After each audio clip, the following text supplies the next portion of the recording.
David Duford at davidduford.com, where I help insurance agents like you become top producers. Today we're going to talk about a common objection that we'll hear many times with seniors as it relates to finances or products that relate to money, and that is, I need to talk to my kids about an objection. This is probably one of the most frustrating objections out of the 10 we're profiling in this 10-part series on handling the most common objections, because it ends up, it could be legitimate or it could be illegitimate.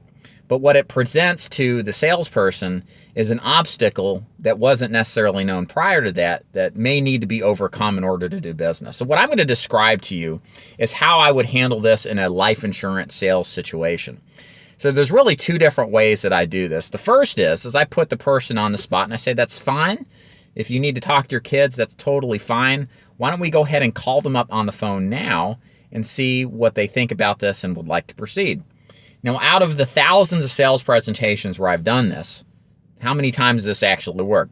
Less than what I could count on one hand, all right? So the thing is a lot of people get resistance toward this because I believe, personally, this is all instinct here. I have no facts to back this up. This is just a gut level instinct. Let me talk to my kids excuse is a way to end a sales call without a result, without saying no to the person. So a lot of people just don't want to do it. They just don't know how to tell you they don't. However, there are circumstances where people are sincerely interested, and maybe the kid's involved on some level, or they're the ones that ran with the idea of the insurance to begin with in this case. So they're a part of the buying process and they need to have some involvement.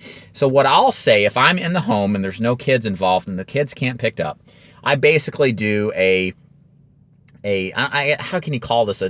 I get signatures, I get the application completed with the condition that if I don't hear from them within a short period of time, that I will proceed to submit the application and get it approved. It's not the strongest close, but it does work. And it lets you know if the person is actually interested or not. So here's how this sounds. I'll say, Mr. Jones, that's totally fine. If you need to talk to your parents about it, talk to your kids about it, that's great.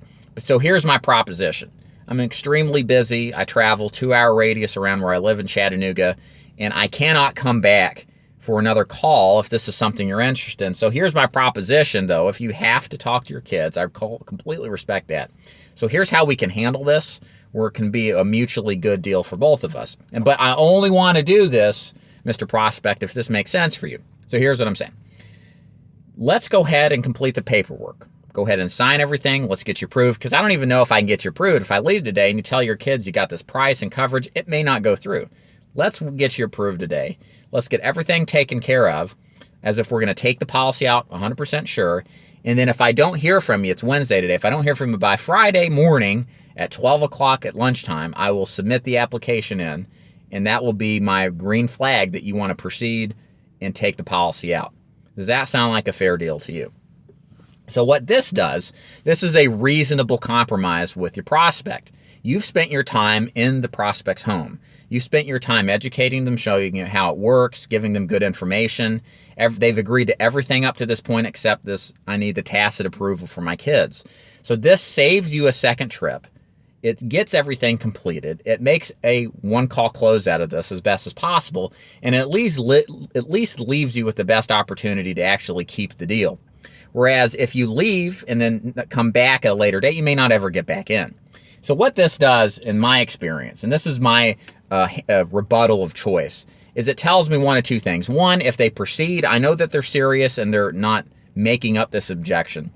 But two, if they still decline a reasonable request that I just gave them, I know that they're not serious about getting this. They're just wasting my time. They don't know how to tell me no.